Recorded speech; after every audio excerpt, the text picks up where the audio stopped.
老公，你怎么还不睡？是不是想我了？不是说车送去保养了吗？哪家店？城东那家德安 4S。怎么了？城东根本没有德安 4S 店。没什么，明天我送你过去。不用了，我约了闺蜜做美容，顺路。好。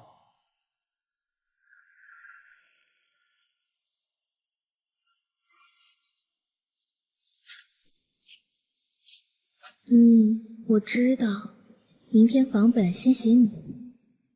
周旭那边你不用管，我会稳住他。乖，别吃醋。我现在跟他多说一句都嫌恶心。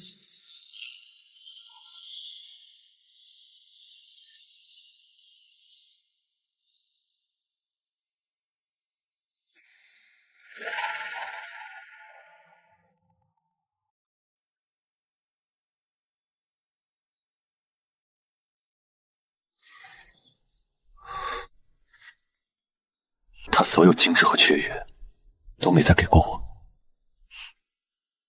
老公，你醒啦？今天不是见客户吗？穿这么漂亮，那也得给你长脸呀。几点结束？我去接你。不用了，客户那边可能要吃饭，还不一定几点散呢。之夜。路上小心。知道了。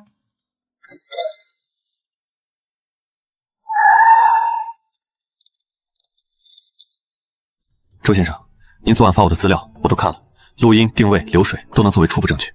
先去银行。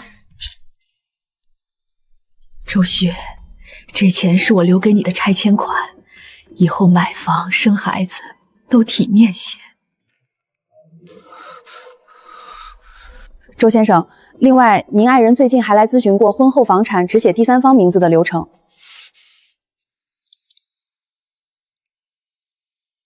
老公，我认了个弟弟，挺可怜的，你多照顾些。既然你都认了，我当然当自己人。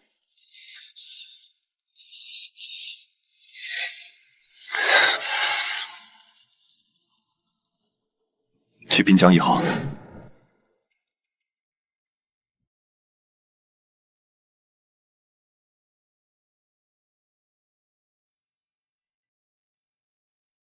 那是我30岁生日时，他用我的钱买来送我的。沈小姐，陆先生，这是我们项目给情侣客户准备的专属购房礼。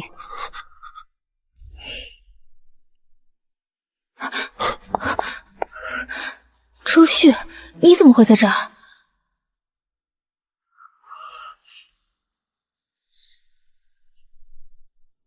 你说呢？姐夫，你是不是误会了？知意姐只是陪我来看房。周旭，你跟我过来，别在这儿闹，你跟踪我。弟弟，你会带着弟弟去盘山公路的车后座上坐？周旭，你是不是疯了？你在胡说什么？这位先生，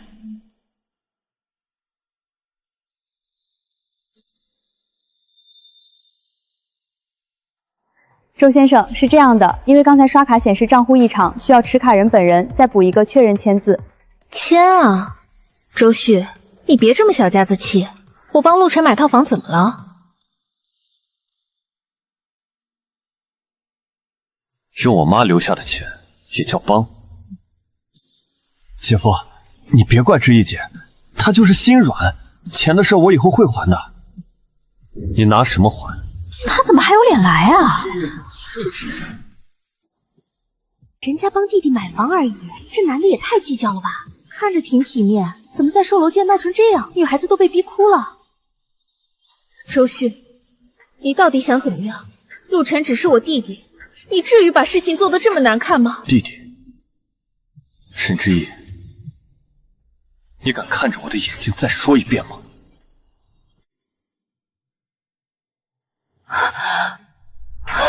之意，你别动胎气。孕妇啊，这男的有病吧？快让开点，万一出事怎么办？周旭，你闹够了吗？老公，我现在怀着孩子，只想给他一个安稳的家，你非要在这里毁了我吗？周先生，知意现在情绪不能激动，孩子的事迟早也得让你知道。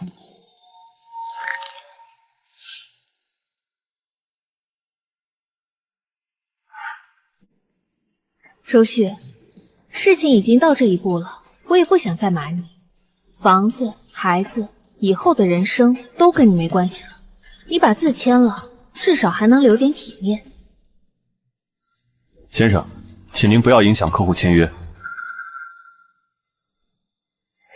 滚！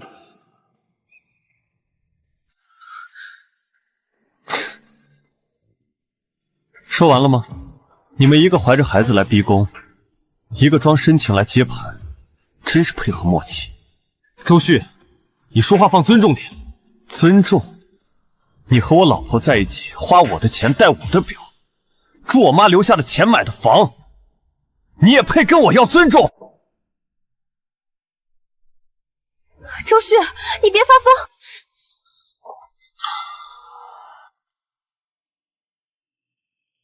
你拿这个干什么？既然你这么想给孩子一个家，不如先让大家听听你是怎么怀上的。周旭，周先生，您要的证据保全文件、公证材料，还有财产冻结申请，我都带来了。你什么时候知道的？沈之意，你开我的车，刷我的卡，带着你的情人去盘山公路鬼混，再拿我妈留下的钱给她买婚房。现在你跟我说，别把事情做绝。从昨晚开始，把事情做绝的人就不是我了。周先生昨夜提交的车载录音、银行流水和车机后台同步信息已经完成初步证据保全。另外，由于这笔购房首付款疑似涉及婚内共同财产非正常转移，我们已向银行和项目方同步提出异议，要求立即中断本次认购流程。周旭，你有病吧？知意姐只是帮我。这辆劳斯莱斯的后座真宽敞。明天那套大平楼的首付，你可要早点来接我哟。天哪，这是刚才那个孕妇的声音吧？不是说弟弟吗？谁家弟弟在车后座上这么叫？原来未婚妻是真的。反正周迅那个书呆子什么都不知道，这些年他挣的钱给谁花不是花。等房子落到你名下，我再慢慢跟他谈离婚。假的，这是合成的。周旭，你为了毁我，连这种东西都能伪造！沈女士，这段录音的原始数据、时间、车辆识别号以及同步后台都在。你如果坚持认为是伪造，我们可以直接走司法鉴定。之意，你不是说他什么都不知道吗？闭嘴！要不是为了给你买房，我至于被逼成这样的吗？从现在开始，这套房的认购程序暂停。若贵方继续推进签约，后果自负。抱歉，沈小姐、陆先生，本项目需要先核实资金性质。沈之意、陆晨，刚才不是要我签字吗？现在该轮到你们给我一个解释了。周旭，我承认是我一时糊涂，可我从来没想过真的伤害你，我只是想帮帮他。帮他？陆先生，你暂时不能走。你凭什么拦我？因为除了婚内共同财产异常转移外，我们还发现沈女士近3个月以你的名义进行了多笔大额转账。此外，你手上这块表，你现在住的公寓以及你名下刚支付定金的房产，全部都存在被追回的可能。还有一件事，你刚才说你怀孕了。你说你想给孩子一个家，可以，那现在就去医院做亲子鉴定。周旭，不会连孩子都不是这个丈夫的吧？拿原配的钱养小三，还逼原配给私生子买房，太狠了！你不是说他很好拿捏吗？你不是说只要你哭2下，他什么都会答应吗？周先生，这套房我们会立即冻结，绝不会继续签约。离婚协议已经准备好了。考虑到你婚内出轨、恶意转移财产，周先生有权主张你少分甚至不分共同财产。今天在场的这些录音、流水、认购信息都会进入后续诉讼程序。周旭，你一定要这样吗？沈之意，不是我要这样，是从你把我当成傻子，把我妈的钱拿去给别人，再拿着不知道哪来的孩子逼我的那一刻起，我们之间就只剩下算账了。周先生，接下来我会立刻整理所有证据，正式向法院递交离婚诉讼和财产追讨申请，最快明天传票就会送到沈之意手上。辛苦了，陈律，我只要求一点，快，并且钱1分都不能少。慌什么？哭有什么用？他周旭做的这么绝，我们难道就坐以待毙吗？那能怎么办？证据都在他手上，我们斗不过他的。谁说要跟他斗法律了？现在是网络时代，法律讲证据，可舆论讲的是故事。你最大的优势是什么？是你怀孕了，你是个弱者。我们把这个故事讲出去，你说网友会信谁？可我的怀孕是假的。那又怎么样？等官司打完，你说一句压力太大流产了，谁还能把你怎么样？关键是现在我们要抢占道德高地，把他钉在耻辱柱上。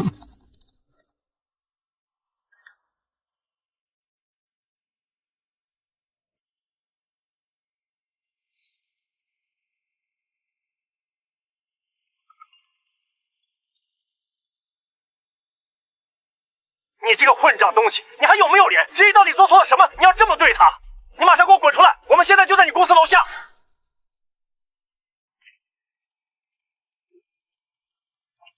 周旭，你这个白眼狼，我们之意哪点对不起你？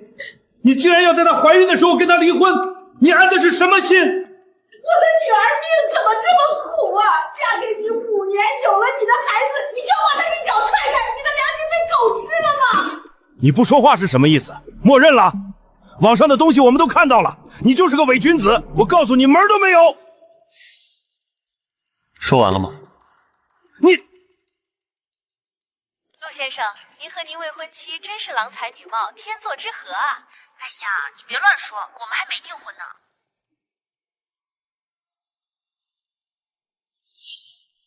这只是冰山一角，如果你们还想继续闹，想让沈之意的名声彻底烂在大街上，我不介意把更精彩的证据公之于众，比如他是怎么用我妈留下的拆迁款去给他的未婚夫付首付的，又或者他肚子里的孩子到底是谁的。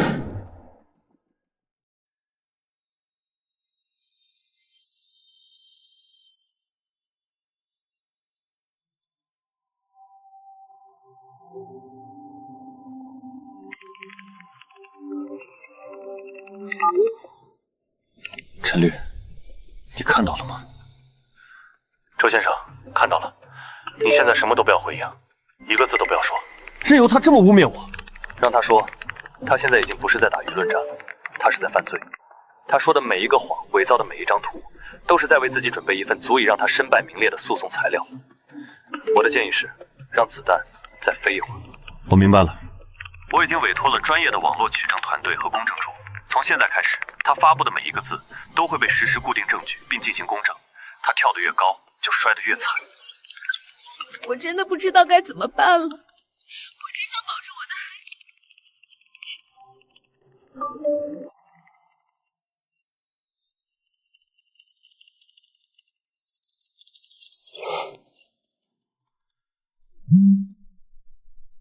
周总啊，关于下一季度的合作，我们董事会觉得需要再观望观望。你也知道，我们公司很看重合作伙伴的公众形象。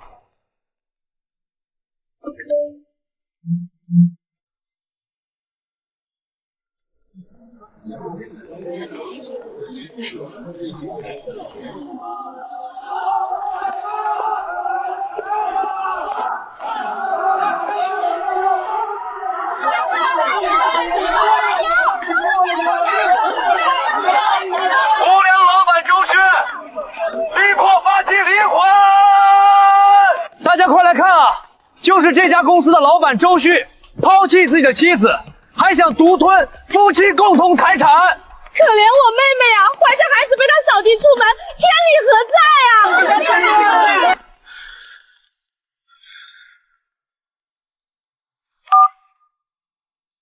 陈律师，是我。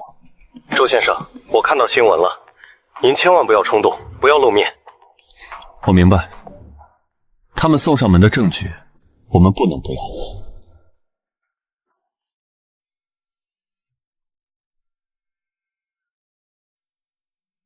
小旭啊，你媳妇儿都怀着孕，你怎么能这么对她？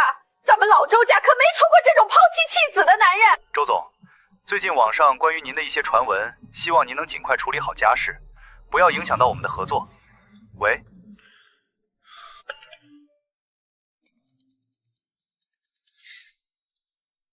你也听说了？听说了，沈之意亲自给我打的电话，哭的那叫一个梨花带雨，说你家暴她，在她怀孕的时候逼她净身出户，我听得差点就信了。那你……我呸！我跟他说了，周旭是什么人，我比你清楚。他大学时连只蚂蚁都舍不得踩，能家暴你？你这套说辞骗骗别人就算了，别来恶心我们这些真朋友。谢了，兄弟。谢个屁！他不止找了我，咱们班里好几个同学他都联系了。周末同学聚会，你必须来，当着大家的面把事情说清楚。好。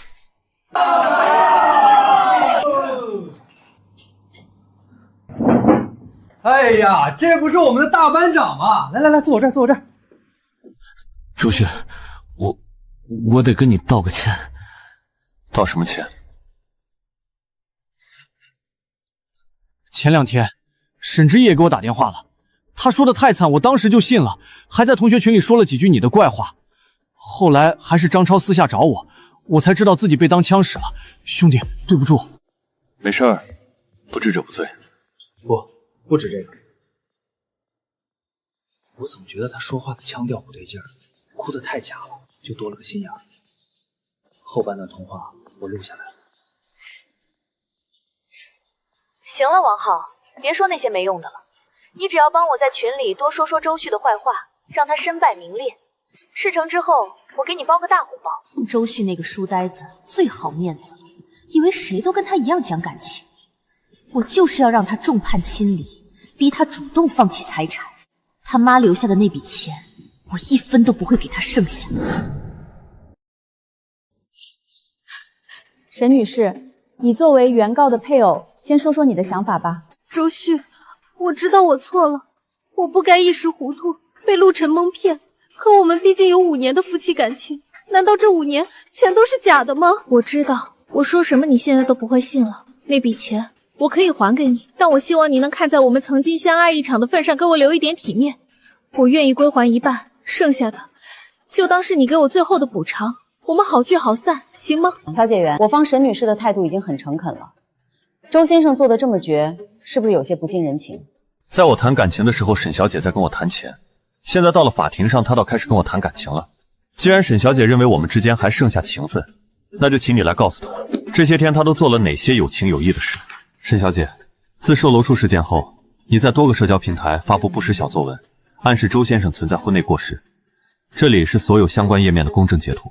此外，你还通过电话、微信等方式骚扰我当事人的多位朋友、同学，散播其家暴谣言。这里是你与几位同学的通话录音文字稿以及聊天记录公证。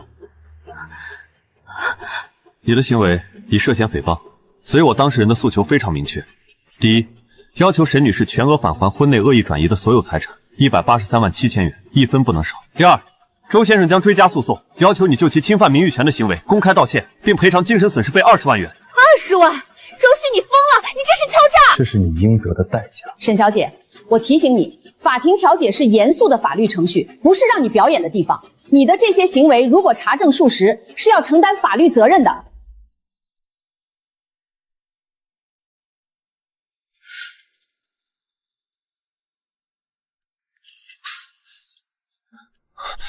之意，怎么样？调解成功了吗？周旭那个窝囊废签字了。失败了，他什么都知道了。我们网上发的那些东西，私下找他朋友说的话，他全都有证据。什么？怎么可能？你不是说他就是个书呆子，很好拿捏的吗？我怎么知道？他现在不仅要我把钱全还回去，还要我赔偿他20万精神损失费。20万？那180多万呢？他是不是要全部追回去？你弄疼我了！之意，不能再等了。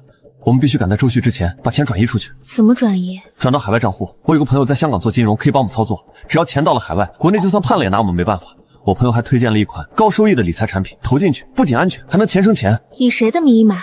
当然是我的名义。现在周旭盯死的是你，你名下有任何大额资产变动都会被查到，只有放在我名下才是最安全的。你放心，我的就是你的，我们还分什么彼此？陆晨，你是不是从头到尾爱的都不是我，而是周旭的钱？之意，你怎么能这么想我？我为你做了这么多，宝贝，我不是那个意思，我只是太担心你了，怕我们未来的生活没有保障。我的规划就是把我丈夫的钱变成你名下的理财产品吗？沈之意，你清醒一点，再不行动就晚了。那可是180多万，你想眼睁睁看着他被周旭拿回去吗？我不想，但我也不能把所有身家都压在你身上。你懂什么？现在不变现不转走，万一被冻结了，我们俩都得玩完。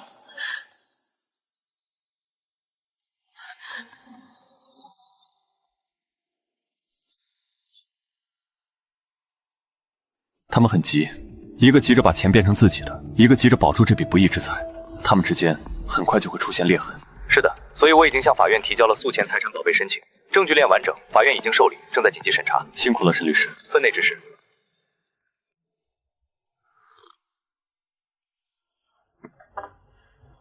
帮我把这张卡里所有的活期存款全部转到我的账户里。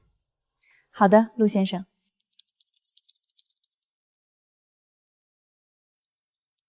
怎么了？陆先生，您的这张卡好像被冻结了。什么？冻结？不可能！你再试试。您的账户确实被冻结了。没错，先生，系统提示司法冻结，我们这边没有任何操作权限。那这张呢？快帮我查查。抱歉，这张也是司法冻结。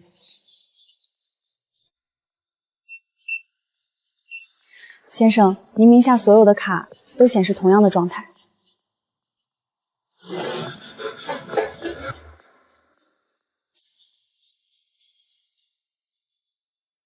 沈之意，你这个成事不足败事有余的蠢货！钱全被冻结了，你到底跟周旭那个废物说了什么？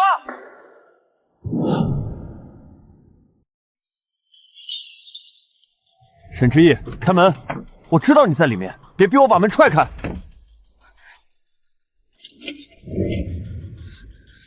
钱呢？我问你钱呢？现在全都被冻结了，到底是怎么跟周旭说的？你疯了吗？钱被冻结了，我们应该想办法。你对我发什么火？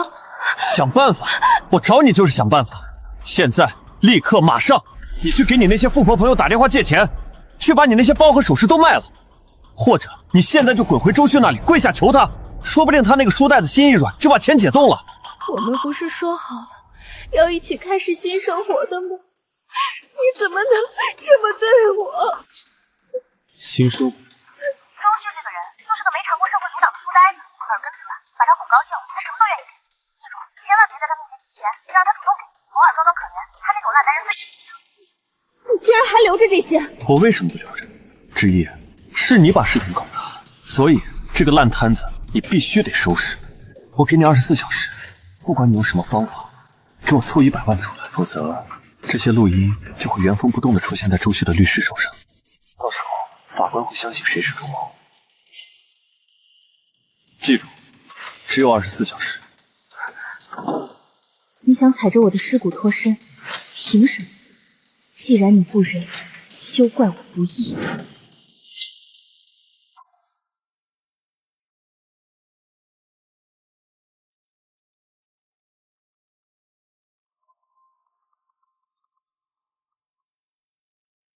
不是求他，是交易。陆晨能威胁我，我也能用这些东西跟周旭换一条生路。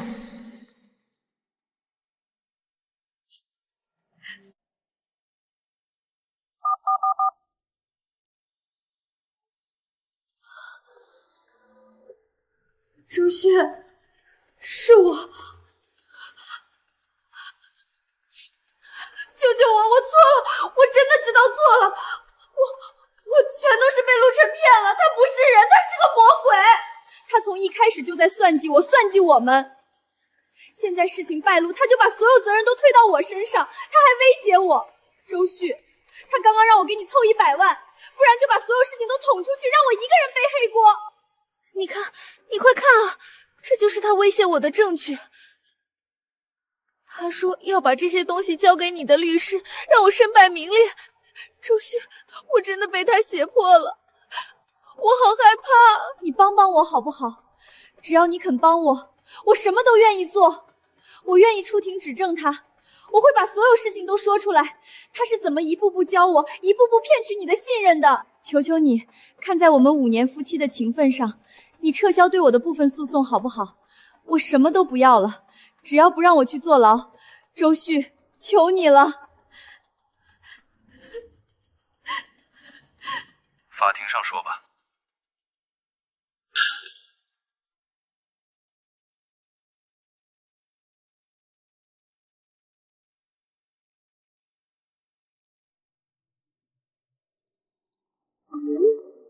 鱼儿都上钩了，现在我们可以把诈骗罪的材料也一并准备了。陈律，你看，沈之毅提供的这段录音，直接证明了他们的内讧是因为钱被冻结，坐实了他们共同转移财产的主观恶意。还有这里，陆晨发给沈之毅的这些聊天记录，里面全是沈之毅教他如何欺骗周先生的细节，这已经是有预谋的合谋诈骗了。好了，明天在法庭上，我们不需要煽情，我们要做的就是把这个故事原原本本的讲给法官听，让他们自己来审判自己。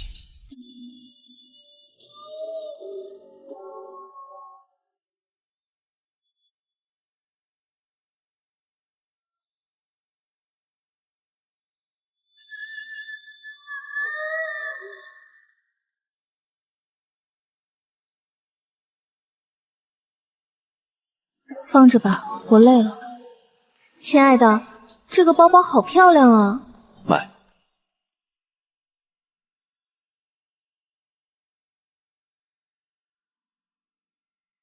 1800多个日夜，原来只是一场独角戏。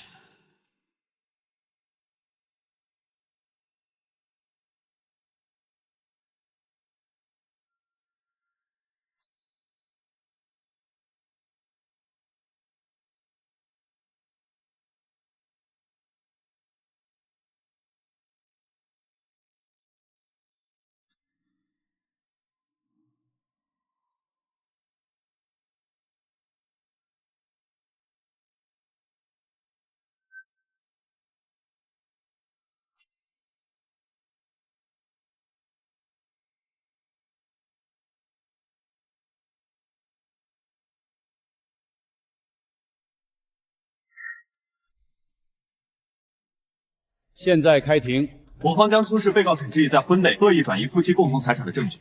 证据一，被告沈之毅名下银行账户累计向陆晨转账共计183万元，其中包含周先生母亲的拆迁赔偿款120万。证据二，周先生名下劳斯莱斯库里南的常用驾驶人为陆晨。证据三，购房合同产权购房人为沈之毅关系一栏，明确标注为未婚妻。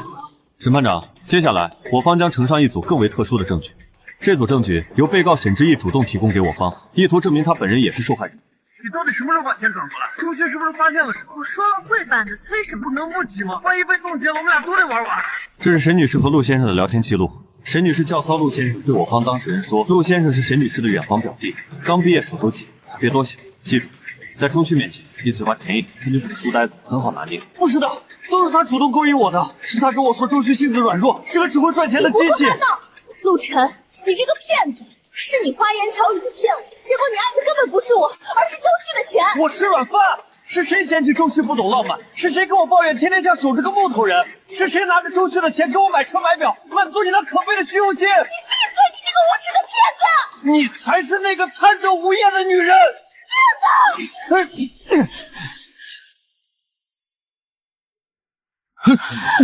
审判长，我为刚才的失控行为向法庭致歉，但同时，他们刚才情绪激动之下所说出的真心话，反而揭示了本案更深层次的本质。刚才陆晨先生亲口承认，是沈之毅女士告诉他，我的当事人很好拿捏，而沈之毅女士也亲口指证，陆晨先生从一开始的目标就是周旭先生的钱。结合我们之前提交的证据，沈女士在婚内长达数年，有预谋、有计划的将属于周旭先生的财产，尤其是其王母留下的120万拆迁款，转移至陆晨先生名下。以未婚妻的名义动用赃款为陆晨先生购买房产，甚至不惜捏造怀孕的事实，试图进行最后的财产侵占。审判长，我方认为这已经不再是一起单纯的离婚财产纠纷。当婚姻一方与第三方恶意合作，以欺骗、隐瞒的手段虚构事实，最终目的就是为了非法占有另一方数额巨大的个人财产时，其行为性质可能已经超越了普通违法范畴，涉嫌构成更严重的诈骗。继续。基于以上事实，我代表周旭先生在此正式提出申请，恳请将本案中可能存在的涉嫌犯法的相关线索依法移交上级机关进行审核。被告律师，民事输了是赔钱，他们这输了是要坐牢的。不不要！我是无辜的，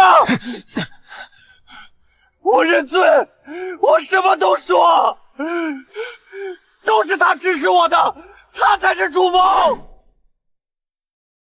沈之夜，我说的都是真的，是他，一切都是他策划的。他说周旭不解风情很好拿捏，就连怀孕的事也是他想出来的。他说只要有了孩子，周旭肯定会妥协，到时候别说一套房，就是他整个公司都能被我们慢慢掏空。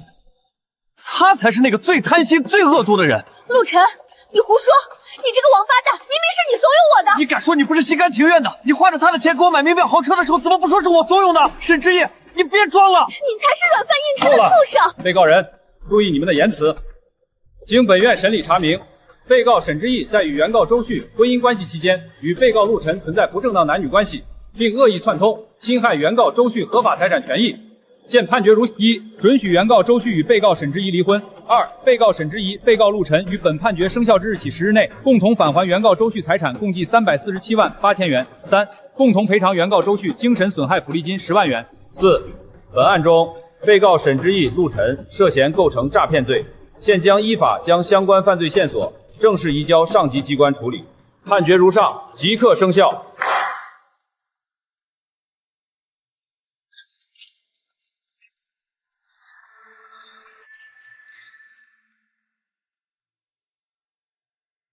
这场判决远不是结束，属于他们的惩罚才刚刚开始。都怪你！要不是你贪心，非要怂恿我动那笔拆迁款，事情怎么会闹到这个地步？现在说这些有什么用？你当时不也答应的好好的吗？还说周旭那个书孩子好拿捏。现在呢，我们被他玩的团团转。我怎么知道他会那么狠？那都是我的钱，是我应得的。你的钱，那是周旭的钱。你现在卡里1分钱都没有，要不是我，你连住的地方都没有。你还有脸说？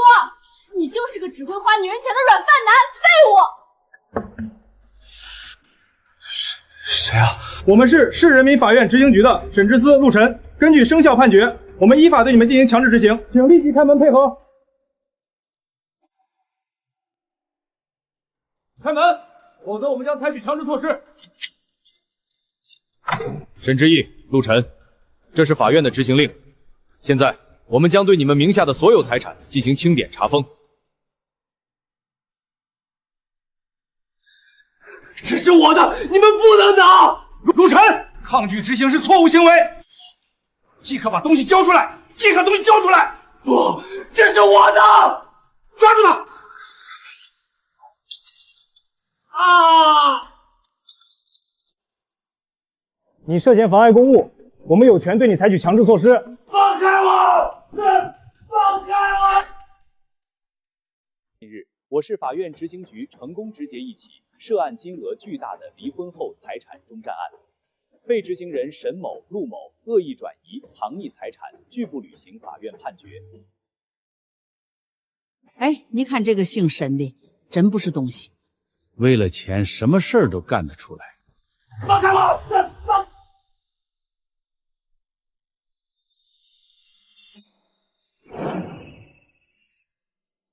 老沈，电视上那个是不是你家之意？什么？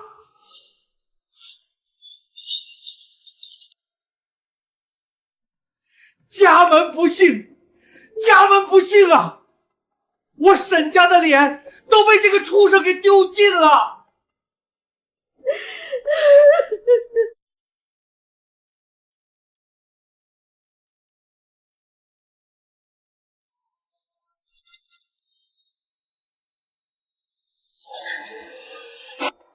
钱没了，爱人没了，现在家也没了。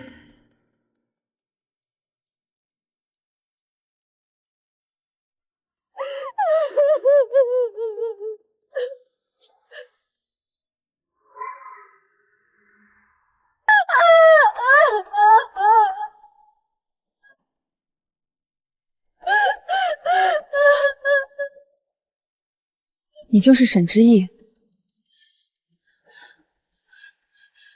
你是谁？这个人陆晨，你认识吧？我当然认识，他是个骗子，是个王八蛋。是啊，他是个骗子。我也是看了新闻才认出他的脸。他告诉我，他叫林哲，是个刚从国外回来的富二代。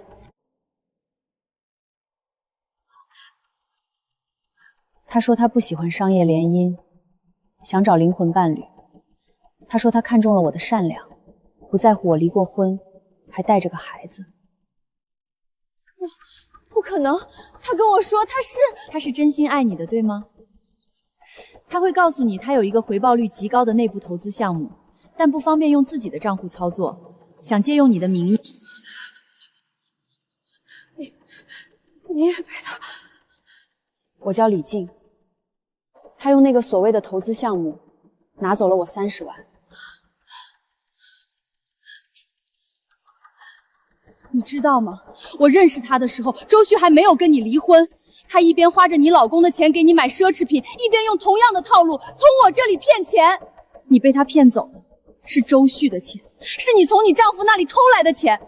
你失去的是本就不属于你的富贵生活，而我被他骗走的是我给我儿子治白血病的救命钱。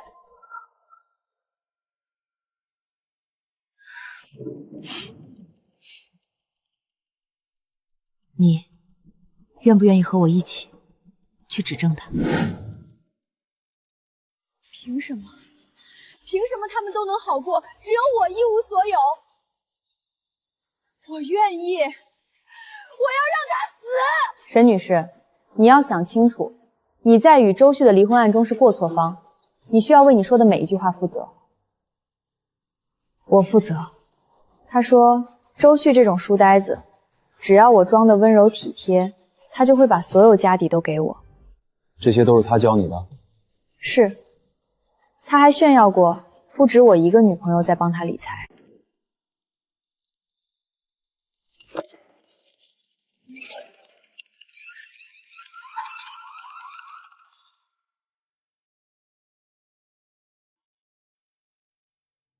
陈律，周旭，告诉你一个有点魔幻的后续，我们那位前任周太太去警方那里举报了陆晨。举报？他和另一个受害者一起把陆晨给掀了个底朝天。现在警方已经成立专案组，定性为团伙诈骗。陆晨的好日子到头了。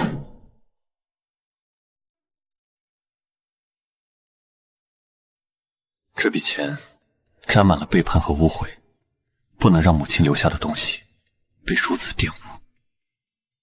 陈律，我想成立一个公益基金，以你母亲的名义？对，就叫思源助学基金，专门辅助那些因为家庭变化而面临学业中断的大学生。周总，我们不仅看好你的项目，更看好你这个人，能把那么棘手的事情处理得这么漂亮，你的执行力和抗压能力绝对是顶级的。我相信，在您的带领下，我们的基金会一定会越办越好。当生活给了你一块柠檬，你可以选择抱怨它的酸，也可以选择把它做成一杯柠檬水。今天我们不谈论酸楚，只为你们未来的甘甜尽一份绵薄之力。谢谢周先生，这笔钱是我下个学期的希望。这才是对过去最好的报复。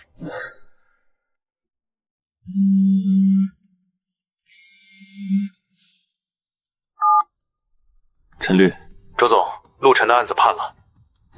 10年，数罪并罚，金额巨大，他当庭就崩溃了，嚷着要上诉，不过没用，铁证如山。沈之意呢？他运气不错，因为主动揭发陆晨，提供了其他受害者的关键线索，有重大立功表现，加上你的案子里钱已经全额退赔，最终决定对他不予追究法律责任，是吗？不过你也别觉得便宜了他，判决书里详细阐述了他作为同谋的全过程，虽然免了牢狱之灾，但这份白纸黑字的判决，等于把他永远钉在了社会的耻辱柱上，这都是洗不掉的污点。知道了。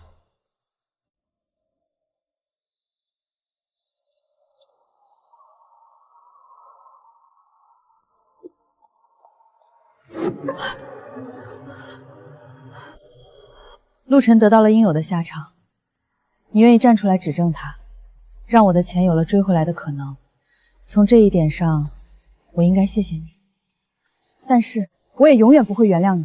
如果不是你的贪婪，周先生的钱不会被骗走；如果不是你心安理得的花着那些钱，陆晨不会有胆子去骗更多的人，包括我。你帮我是为了自保，你害我却是事实。你的罪，法律赦免了，但我这里永远不会。我该说的都说了，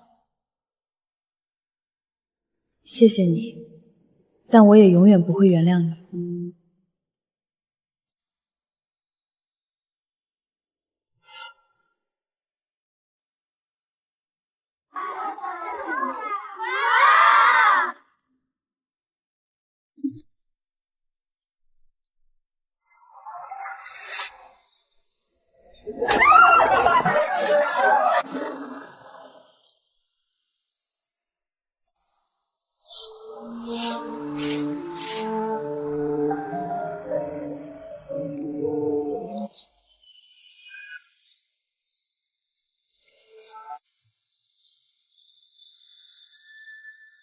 周总，久仰。你好，我叫林婉，天池律所的律师，我们其实见过。抱歉，您当然不记得我。在您和您前妻的案子里，我是陈律师团队的一员，负责外围的证据链梳理。当时我还是个新人。原来是陈律团队的精英。石静，那件案子多亏了你们。周总客气了。其实我今天冒昧过来，是想以我个人的名义对您表达一份敬佩。我们处理过很多类似的案子，但很少见到像您这样，在遭遇那么大的情感冲击后，还能保持如此冷静的逻辑和果决的执行力。您不是一个被动的受害者，而是一个主动的反击者，这在法律层面之外非常令人印象刻。过奖了，当时也是被逼无奈。不，绝境下的选择最能体现一个人的核心能力。而且后来我关注到您成立的那个助学基金，说实话，这比您在售楼处当场反击更让我佩服。前者是智慧，后者是格局。林律师，你看得很准，谢谢。是周总您做得好，希望以后有机会能看到周总的公司成为行业标杆。周总请留步。还有事吗，林律师？有个私人问题，我知道可能有些唐突，不知道您这周末有没有时间一起吃个便饭？就当是一个晚辈想向前辈请教一下，如何在逆境中保持强大的心态。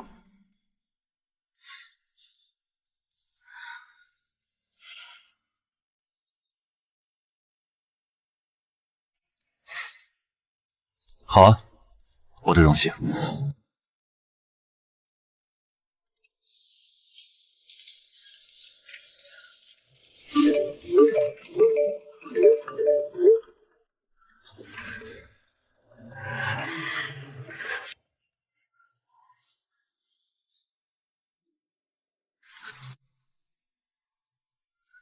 凭什么？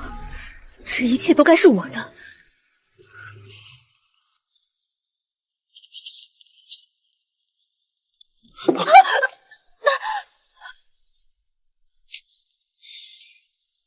周旭，我后悔了，我们重新开始，好不好？周旭，我知道错了，都是陆晨骗我的，我只是一时糊涂。你忘了我们5年了吗？你说过要一辈子对我好的。沈之夜，你是不是对我有什么误解？你觉得你现在这副样子还能对我造成什么影响吗？你后悔是你的事，你被骗是你的事，你过得好过得坏都是你的事，这一切都与我无关了。你在骗我，你恨我，你心里一定还恨我，就是想报复我。报复？沈之夜，你太高估自己了，在我心里，你连尘埃都算不上。我为什么要浪费时间去报复一粒尘埃？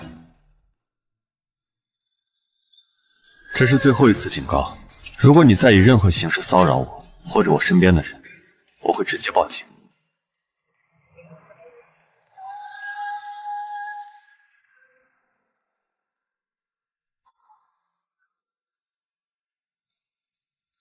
一切都结束了。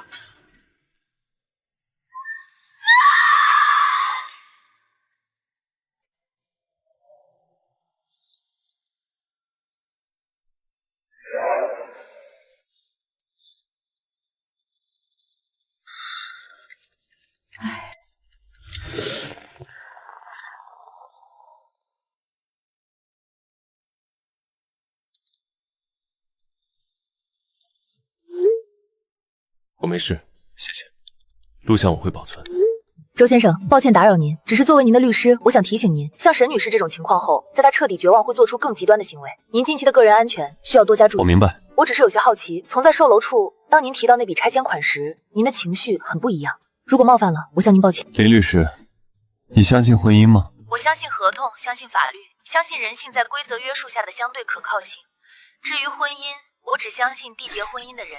我曾经很信，也因为我父亲用他的行为告诉了我背叛有多么伤人。那栋老房子对我而言从来都不是一笔资产，那是母亲的血汗，是她的尊严。所以当我知道沈之夜动了那笔钱，我心里最后一点温情瞬间就崩塌了。他碰的不是我的钱，是我母亲的命。陆先生，您知道吗？但您那天在全力想要保护的，您拼尽母亲留给您的最后的那份尊严。所以，你保护了你母亲的尊严，也守住了自己的底线。你做得对。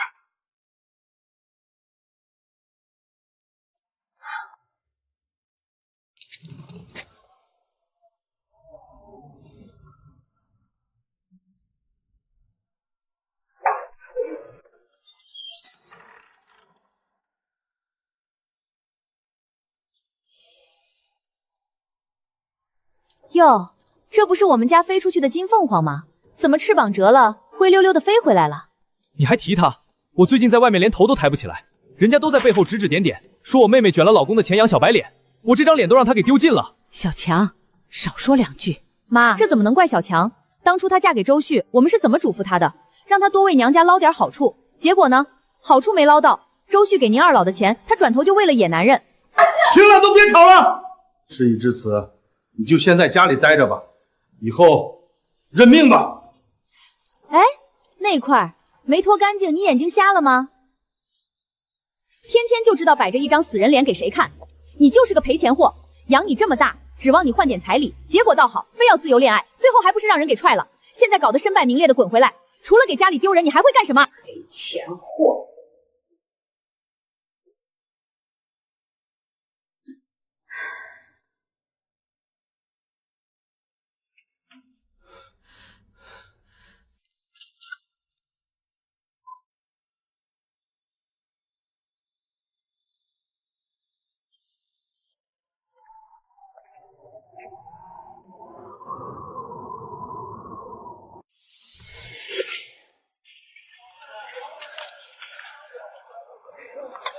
哟，新来的小白脸儿。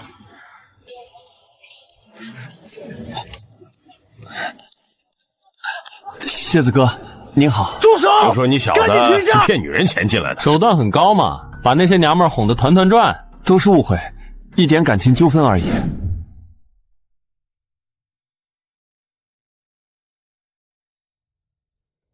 感情纠纷？来，给哥几个表演一下你是怎么哄女人的，把哥哄高兴了，今天这顿饭哥请了。住手！赶紧停下！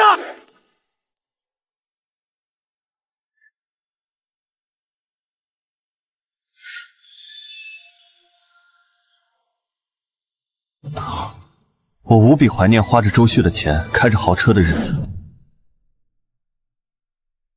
我们的核心项目启航计划市场份额在1个月内被星辉科技压缩了15%，对方的攻势比我们预想中还要凶猛。周总，对不起，我家里实在是需要这笔。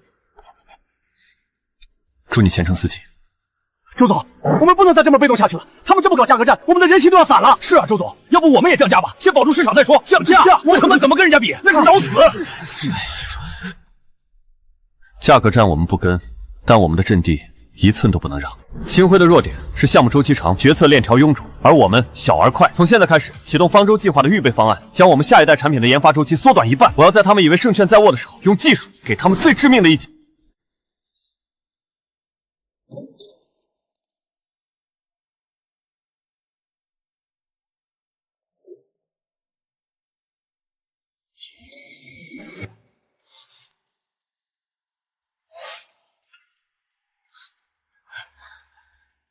这场战争变得有意思了。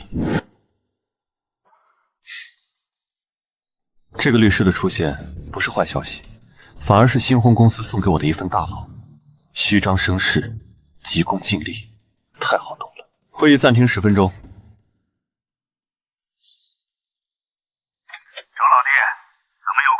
打电话。李总，被他们公司用价格战打压的不止你一家，唇亡齿寒的道理我们都懂。哎，可我们几家加起来也未必能跟对面公司硬碰硬啊。硬碰硬是鸡蛋碰石头，但如果我们不是石头，而是网呢？网？星辉的弱势是傲慢，这次的项目他们志在必得，必然会沿用低价中标的策略。但市政项目最看重的是稳定性和长期服务保障。我们几家组成一个技术与服务联盟，以我的公司为主体竞标。我们不比价格，比的是价值以及对规则的运用。按这个来，主打综合成本最优与风险共担模式。周总，这太冒险了。商场如战场，你们要相信的不是运气，而是人性。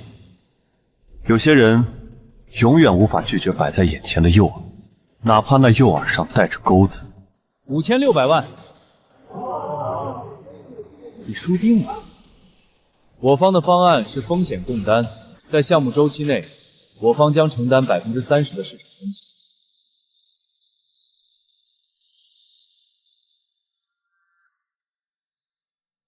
周总，睡了吗？我猜你今晚一定睡不着吧？真没想到，当初被老婆戴绿帽子的可怜众，居然也敢跟我抢项目。怎么样？今天被我们星辉的实力震撼到了吗？我劝你还是早点准备破产清算吧。哦，对了，忘了告诉你，这次的法律文本可都是我亲手把关的，天衣无缝。你想玩花样，下辈子吧。哈哈哈哈。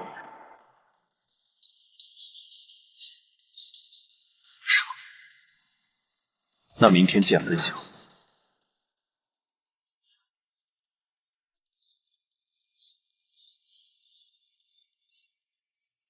下面我宣布，天穹计划1期项目的最终中标方是周旭先生领导的远星创科。不可能，这绝不可能！我们的报价比他们低了整整30%，这里面一定有黑幕。王总，请注意你的言辞。本次招标全程公开透明。之所以选择远星创基，是因为经过我们评估，星光科技提交的方案存在巨大的不可控的履约风险。我们承诺了最低价，还有什么风险？根据远星创科提出的综合成本最优与风险共担模型，贵方已签字确认，该模型规定报价与项目关键绩效指标 KPI 强关联，一旦核心 KPI 未达卓越标准，贵方不仅无法获得全额合同款，还需根据协议赔付我方项目延期造成的预期损失。而贵方为了实现超低报价，在技术路径上选择的方案，经评估达到卓越标准的可能性为0。也就是说，贵方要么投入数倍于报价的成本来保证 KPI， 做血本无归的买卖，要么就等着项目失败触发天价违约金。无论哪种，对我方而言，风险都无法接受。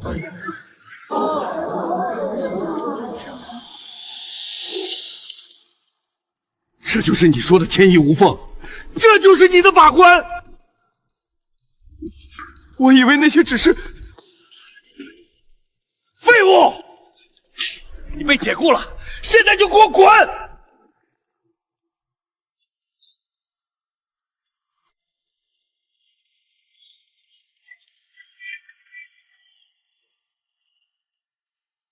周总，真是运筹帷幄，决胜千里啊！这场翻身仗打得太漂亮了，简直可以写进商学院的教科书。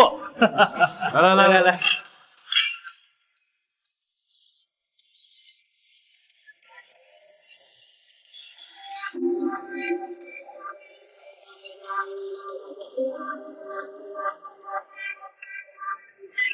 经那个从泥泞中爬起来，重塑筋骨的自己。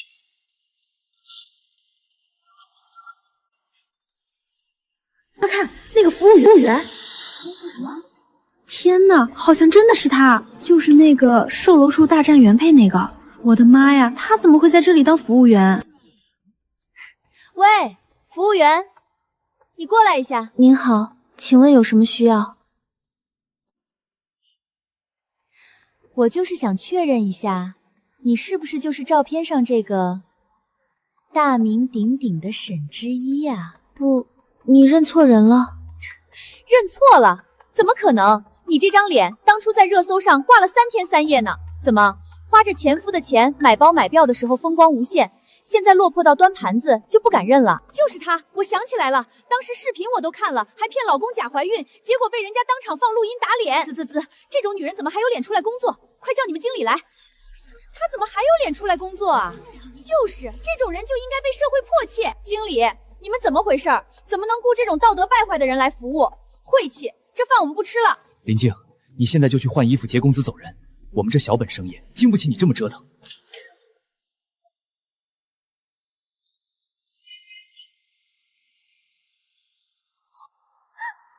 换个名字，换个身份，就能重新开始吗？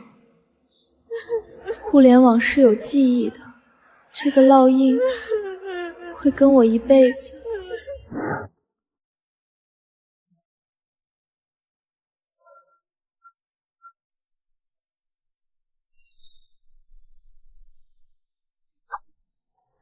下个月我大学室友结婚，邀请我们一起去。结婚？不想去就算了，我找个理由回绝他。不是，我只是有点反应过度。另外，对不起，我知道你在害怕，我见过太多像你这样的客户了，在经历了一场惨烈的诉讼后，会对所有契约关系产生应激反应，尤其是婚姻，它是最复杂也最容易造成伤害的一种契约。理性的说，你害怕的不是婚姻本身，而是信任被滥用，资产被侵夺，感情被当成算计的工具。沈之意给你上的那一刻代价太大了，所以你的恐惧是正常的，也是必要的。你喝点温水。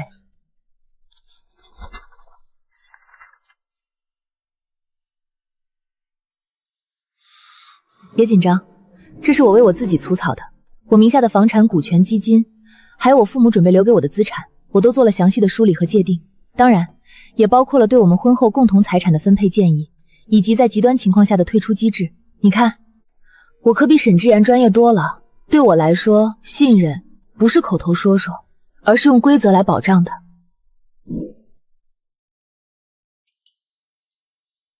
周总，这是启航助学基金那边转过来的一封信，指明要给您的。尊敬的周先生，您好，请原谅我的冒昧，我是启航助学基金第一批受助学生之一，我叫林涛。今天我怀着无比激动和感激的心情给您写这封信，因为我刚刚收到了大学的录取通知书。1年前，我的父亲因被生意伙伴诈骗，公司破产，我也一度以为自己的求学之路就此中断。是您的基金像一道光，照进了我人生最黑暗的角落。基金会的老师说，捐赠人是一位值得尊敬的企业家。后来，我通过一些渠道，零星地了解到了您的一些经历。我得知，您也曾遭遇过常人难以想象的背叛与不公。那一刻，我受到的震撼远比得到资助本身要大得多。我曾经以为，面对不公，最好的反击就是变得比那些伤害你的人更冷酷，但您的选择却给我上了最深刻的一课。您用合理的方式捍卫了尊严，没有被仇恨吞噬。您将被追回的款项投入公益，用这笔曾被玷污的钱去帮助像我一样需要希望的人。您让我明白，真正的强大不是在泥潭里与恶龙缠斗，而是有能力走出泥潭后，依然选择去播种鲜花。正是因为您的故事，我才毅然决然地选择了法律这个专业。我立志要成为像陈律师那样，能够用法律维护正义的人。周先生，您追回的不仅仅是属于您的东西，您种下的是一颗颗名为正义与希望的种子。如今，我这颗种子即将在法学的殿堂里生根发芽，这份恩情，林涛永世不忘。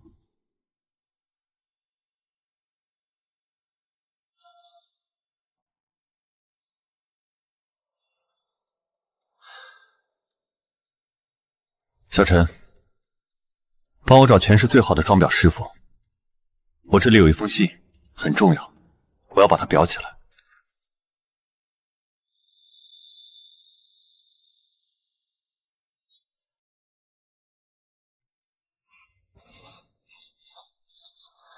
哟，这不是我们这儿新来的小美人吗？怎么干起这种粗活了？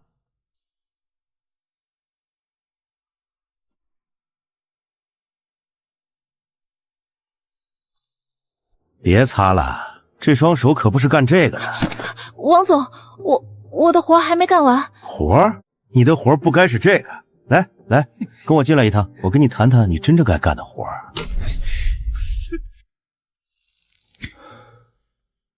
沈之意是吧？我查过你了，以前是周旭的老婆，闹得满城风雨那个，可惜了。行了，看你一个女人家不容易，跟了我，你不用再闻这股恶心的味道。以前周旭能给你的，我一样能给你，名牌包、豪车，随便刷。怎么，装清高了？当初你能拿周旭的钱去养小白脸，现在拿我的钱养你自己，有什么区别？反正花的都是周旭的钱，给谁花不是花？想好了，随时来找我。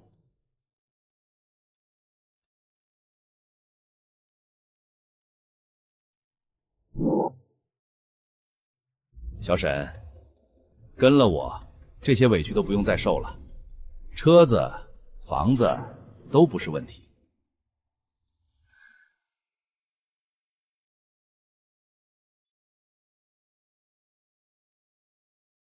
你被他骗走了，是周旭的钱，是你从你丈夫那里偷来的钱。你失去的是本就不属于你的富贵生活，而我被他骗走的，是我给我儿子治白血病的救命钱。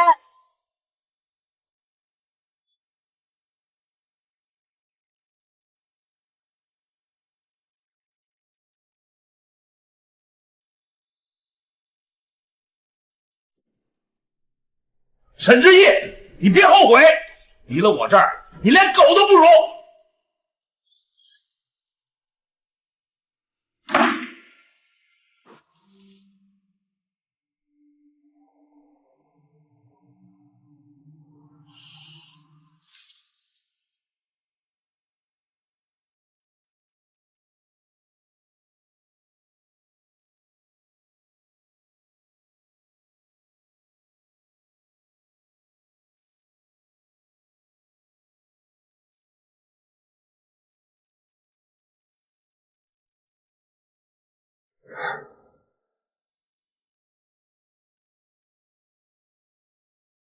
对方的目的是拖延，消耗我们的耐心，逼我们接受不平等条款。我的建议是跳出他们的节奏，主动提出一个我们能承受的 B 方案，设置限时答复窗口，把压力抛回去。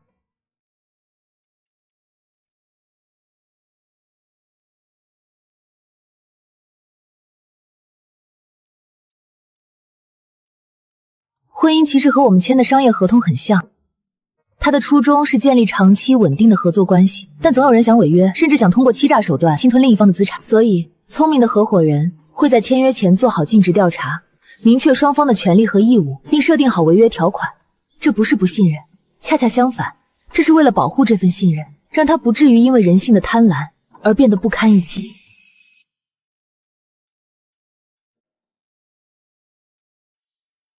林婉，我曾经不相信婚姻了，因为它让我看到了人性最不堪的一面。但你让我相信，值得信赖的人依然存在。所以，你愿意给我一个机会，也给你自己一个机会，让我们成为彼此最坚定的合伙人吗？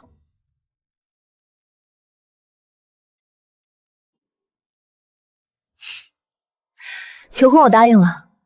现在，作为你的未婚妻兼首席法律顾问，我们来聊聊这个。条款我都拟好了，绝对公平公正。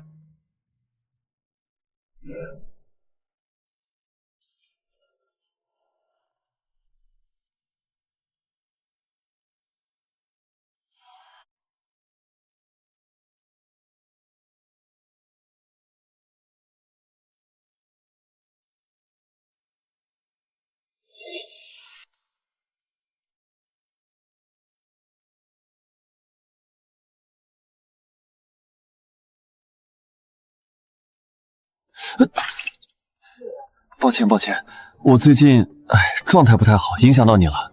没关系，你看起来心情不好，是遇到什么事了吗？你好惨啊！不过我相信，只要坚持下去，总能翻身的。只是启动资金，不提也罢。我倒是有个办法，不知道你敢不敢试？回报超高，不过门槛要5万。这样吧，我看你也是个有志气的人，我帮你投2万，剩下的3万你自己想办法，就当是我投资你了。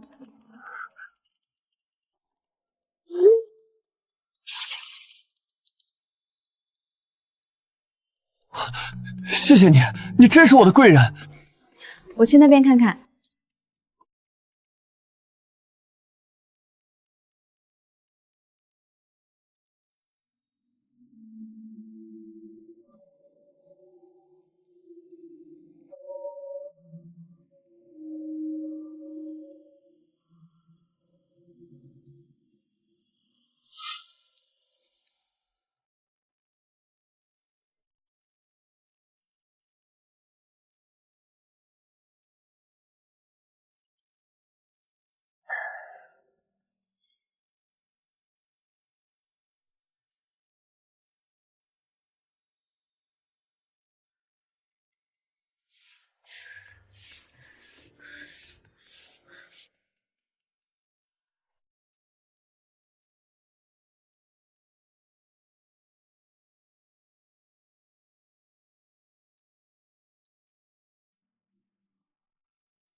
沈之夜，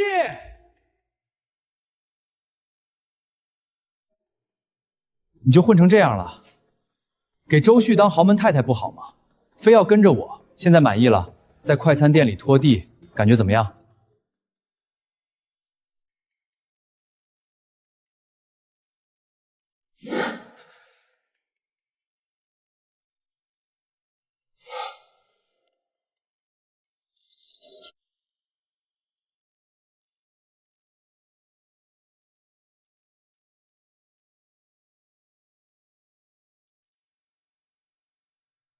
周总，恭喜恭喜啊！您的启明科技上个月敲台上市，股价一路飘红，这可真是双喜临门。恭喜！你听说了吗？周总名下的那个春晖助学基金，现在是业内最有影响力的个人慈善项目之一。他把当初追回来的那笔拆迁款全部投了进去。听说了，他真是把一手烂牌打成了王炸。我听说当年那件事，嘘，别提了，今天是大喜的事情。各位安静一下。作为周旭的朋友，也是他这段人生的见证者，我有些话想说。我最佩服周旭的，不是他如何漂亮的赢了一场官司，也不是他如何成功的将公司带上市，而是他在爬出深渊后，没有被仇恨吞噬，反而选择将曾经的伤疤化作了照亮别人的光。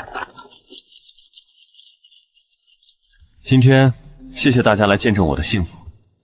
我想感谢我的朋友，在我最困难的时候没有放弃我。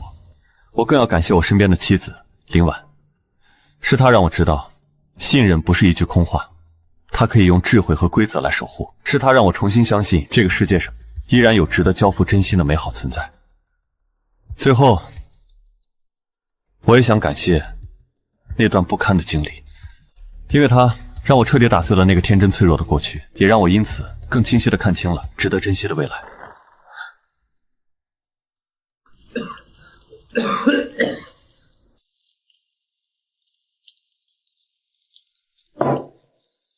吃吧，今天就剩这点面了。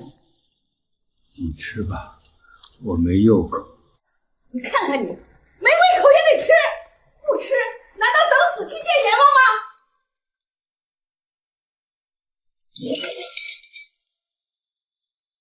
都怪那个畜生！别怪我们，是我们瞎了眼。老沈，你还记得吗？有一年冬天，你也是这么咳得人都站不稳。小迅、周迅他二话不说，连夜开车带我们去省城，托关系给你挂了专家号，还安排了单人病房。姐夫，我那项目就差2万块启动资金了。住院费、医药费，他全包了，连眉头都没皱一下。我记得，我怎么会不记得？我们家重新装修，他出了20万。你过生日，他送的金项链，我们怎么就猪油蒙了心呢？我们总觉得知意找了个有钱人，就该多帮衬他那个不争气的哥哥。我们还觉得周旭给的都是应该的。我的女儿命怎么这么苦啊！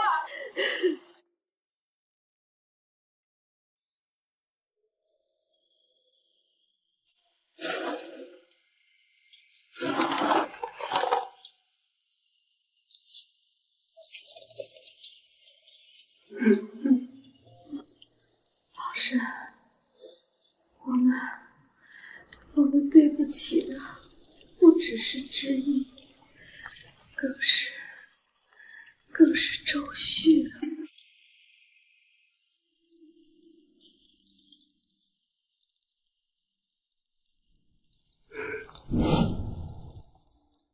你们记住，做我们这行眼睛一定要毒，客户的穿着、谈吐、眼神都是信息。有时候一个细节看错了，丢掉的可能不只是一笔提成，甚至会惹上天大的麻烦。王经理，您能给我们举个例子吗？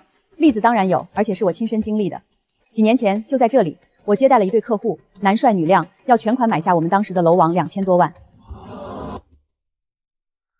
姐姐，这套就很好，配得上你的气质。只要不是那个书呆子的钱，花起来都舒心。刷他的卡就跟用废纸一样。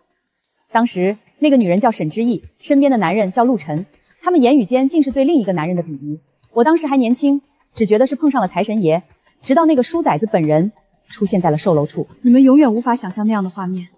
那个男人叫周旭，他穿着一身剪裁得体的西装，文质彬彬，但眼神冷得像冰。他没有大吵大闹，只是平静地走到他们面前。之意，天啊，那后来呢？然后真正的反击才开始。周先生的律师带着所有证据赶到，银行流水、转账记录，最致命的是一段录音。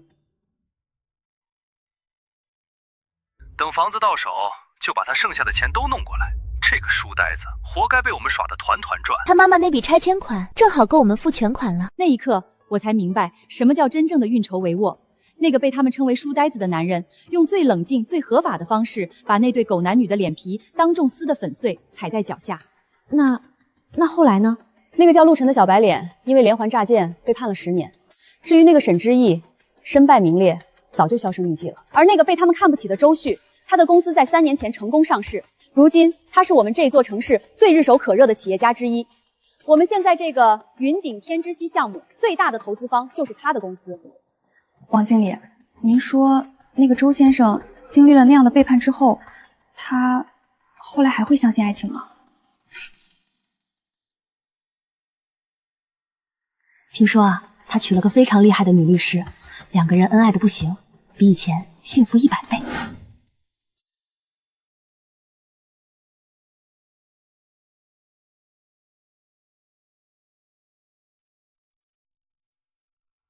周总，恭喜！陈律，今天请你来不是为了道贺，我想邀请你出任我们公司的董事。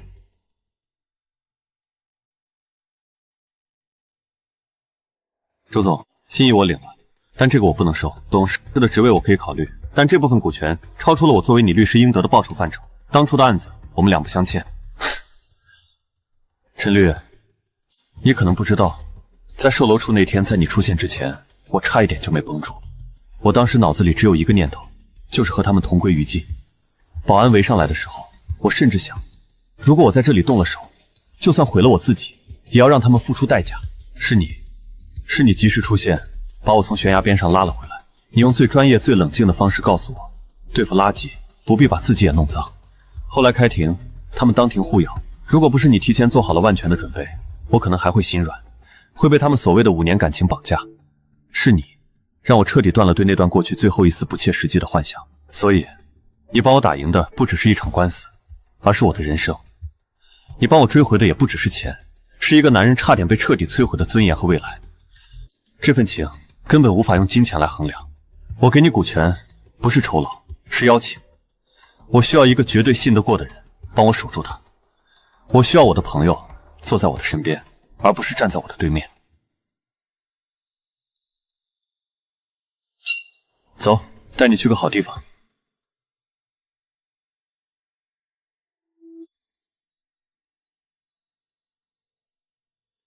3年前，我真没想到你能走到今天这一步。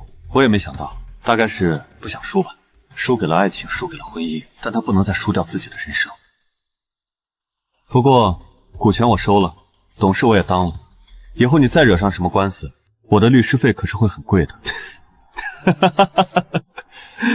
说笑的，以后有事随时找我，不收费。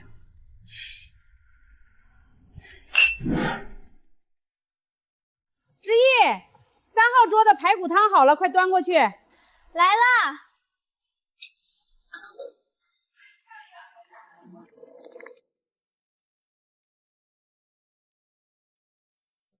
小沈，今天看着气色不太好，是不是太累了？谢谢关心，还好。下雨了，下班早点回去，别着凉。嗯。王姐，给你们补补身子。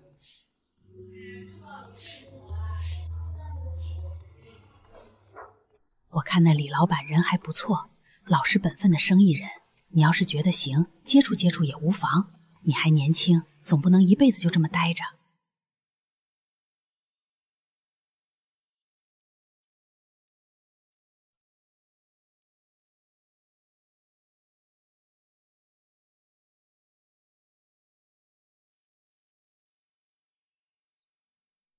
上车吧，我送你回去。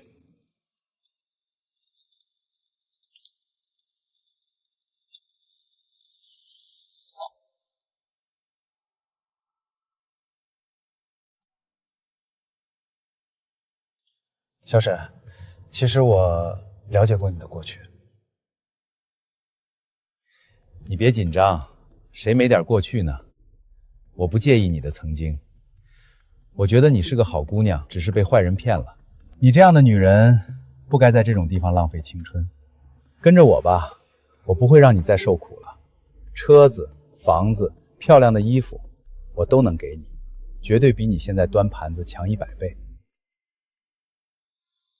宝贝，跟着我，这一切都是你的。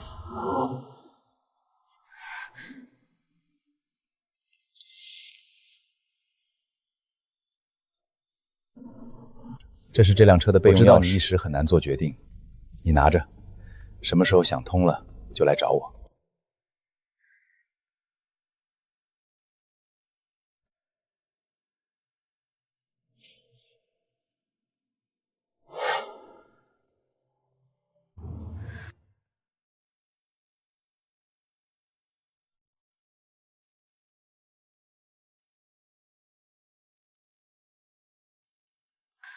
跟着我吧，我不会让你再受苦了。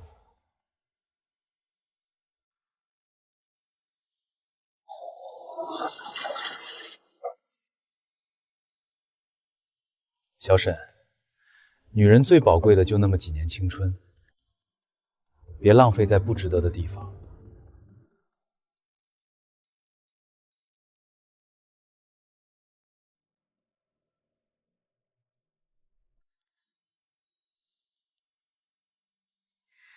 李老板，谢谢你的好意。我现在的生活是真的很辛苦，但是也很安心。我不想再依靠任何人了，我想靠自己。哼，靠自己端一辈子盘子吗？小沈，别给脸不要脸！我送你。不用了，我自己走回去，不远。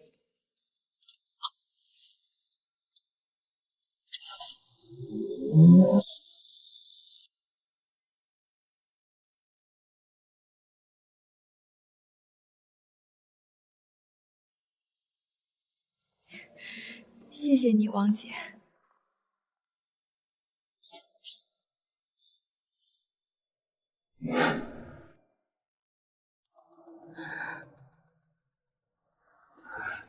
小雅，真的太谢谢你了，你就是我的缪斯，我的幸运女神。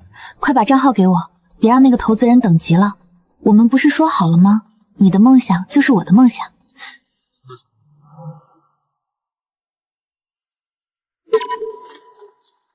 都不许动！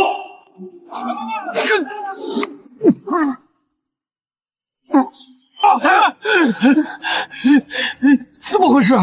警察怎么会来？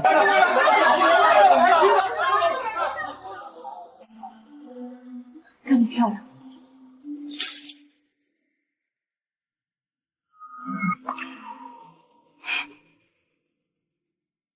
从头到尾，我都不是那个手握屠刀的猎人，我才是那头猪。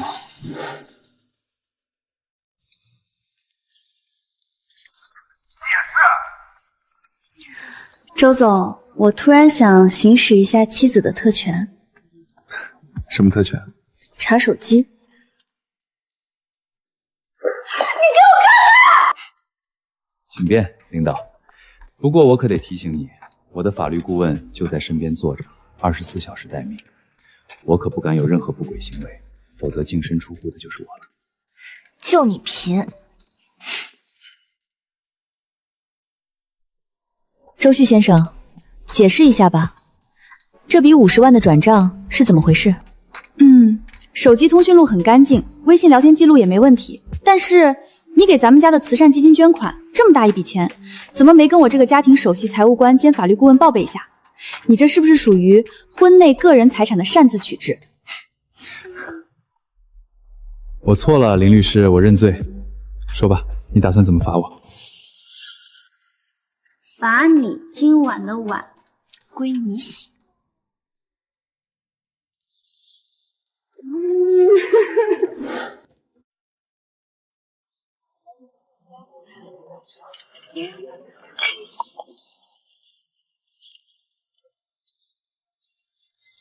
周总，给你介绍个我们所里的好苗子。你好，我是周旭。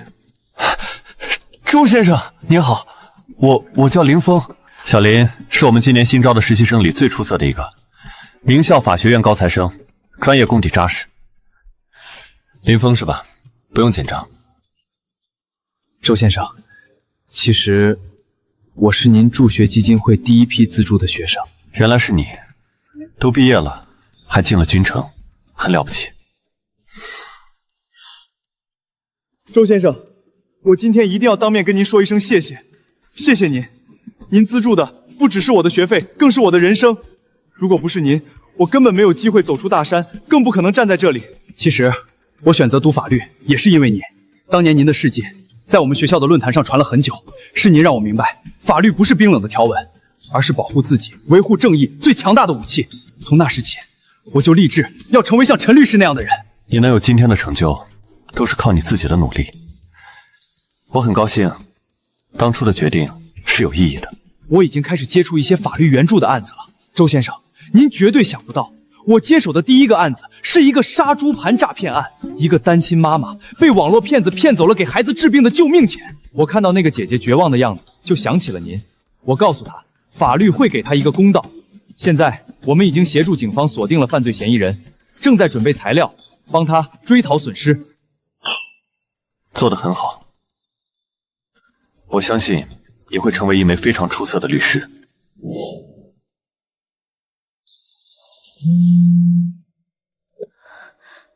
毅，你快回来吧，你爸他不行了。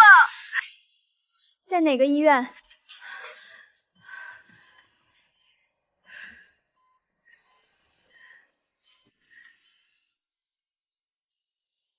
你回来干什么？晦气！医生怎么说？肝癌晚期。医生说让我们准备后事了，现在就是用药吊着，可这药太贵了。妈，你说这个干嘛？我的钱都投到生意里了，哪有闲钱？再说了，人都要死了，花这个冤枉钱干嘛？你混账！还差多少钱？哼，你问这个干什么？你现在连自己都养不活，还能拿得出钱来？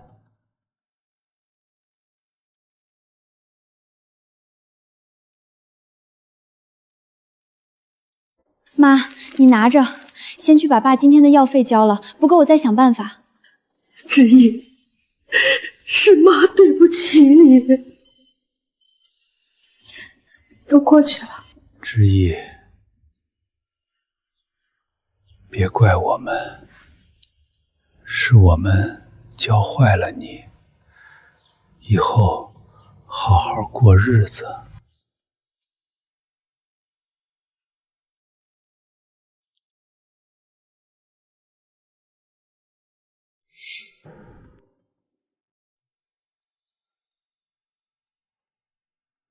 周先生，这个箱子是您之前寄存仓库里的，比较旧了，放哪里？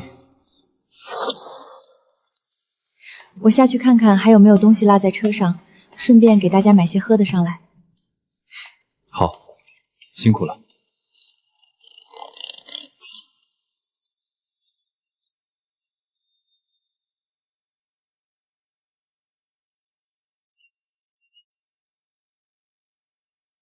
旭，我好喜欢这片私人沙发。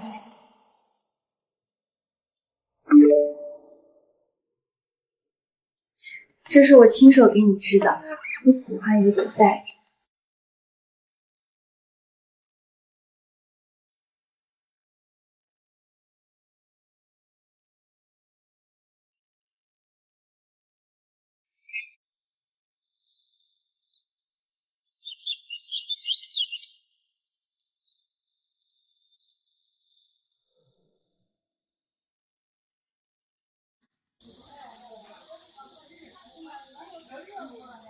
将军，老王，这下看你还往哪跑？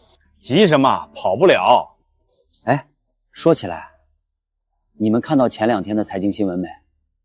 咱们这栋楼飞出去的金凤凰，周家那小子又上电视了。周旭，看到了，西装革履的人看着比以前更精神了。说是他的公司又拿了个大项目，现在是咱们市响登登的青年企业家了。何止啊！我姑娘说，他那个公司马上就要上市了，他妈泉下有知也该瞑目了。多好的孩子，从小就学习好，又懂事孝顺。这孩子是真没忘本，他妈留下的那套老房子的拆迁款，他一分没动，全拿出来成立了个助学基金，专门资助咱们区家里困难的好学生。社区还贴了表彰公告呢，这就叫格局。哎呦，真的假的？那可真是大善事啊！难怪人家能发财，心善。说起来，他以前那个媳妇儿叫沈之意是吧？长得那叫一个漂亮。当初我们还都说周旭有福气。福气？我看是晦气。知人知面不知心，心是黑的。听说当初就是为了图他家的钱，还想把他妈那笔拆迁款弄走，去养外面的小白脸，真是造孽哦。我听我一个远房亲戚说，那女的后来下场可惨了，工作丢了，名声臭了，家里人都跟她断了关系。前2年在外面打零工，吃上顿没下顿的。你看人家周旭不声不响的把所有事都摆平了，听说又结婚了，娶了个女律师，那才叫门当户对。是啊，我见过一次，那姑娘看着就干练，跟那个沈之意装出来的温柔完全不一样。嘿，将军，死了吧？哎呀，人啊，一步走错，步步错，还是脚踏实地才睡得安稳。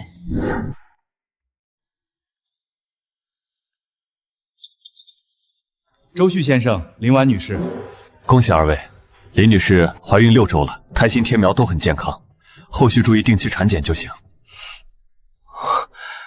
周旭，我们有宝宝了。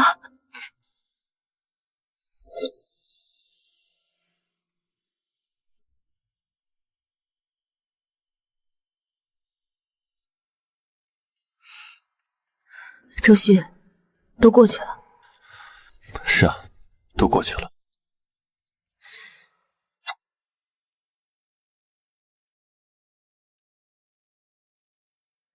傻样。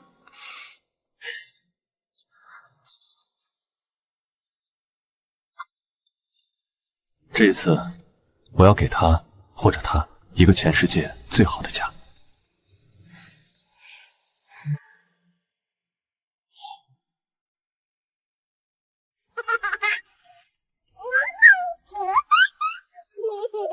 爸爸，再高一点，我要飞起来。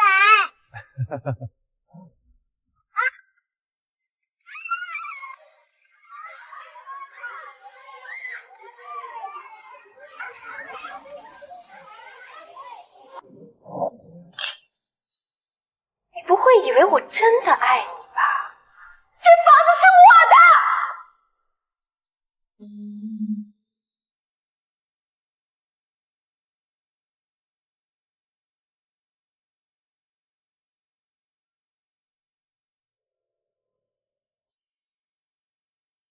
谢谢。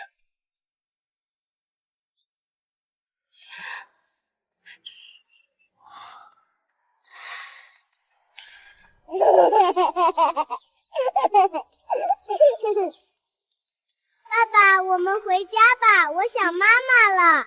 好，我们回家。爸爸爸，刚才那个阿姨是谁呀？你认识她吗？一个很久以前认识的人。走，我们回家找妈妈。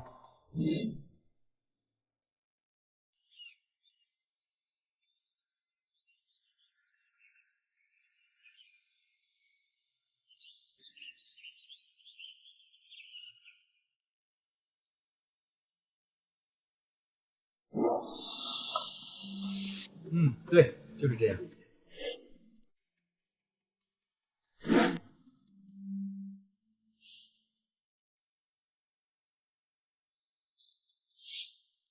陈律，您职业生涯中最有成就感的案子是哪一个？最有成就感的是帮助一个被拖入深渊的好人，重新夺回了属于他的人生。周先生的基金会在此丛林中帮助了无数像他们这样的人。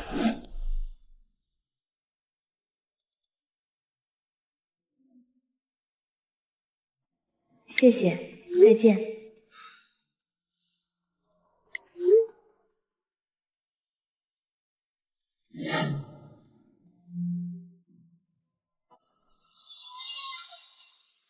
你什么意思？这孩子怎么可能跟你血型对不上？你们医院是不是搞错了？我们只对结果负责，孩子是不是你的，你自己心里应该最清楚。你跑什么？不是你当初骗我说你有房有车吗？现在孩子也不是你的，钱也没有，你还想甩了我？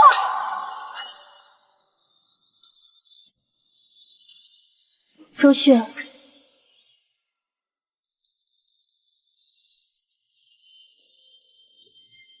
你也在这儿体检？陆晨后来什么都没剩下，他借贷、骗钱，前阵子还因为诈骗被人起诉。今天来医院是因为被人打伤了。你是不是很想看见我这样？不想，因为从你离开我生活那天起，你过成什么样，都跟我没关系了。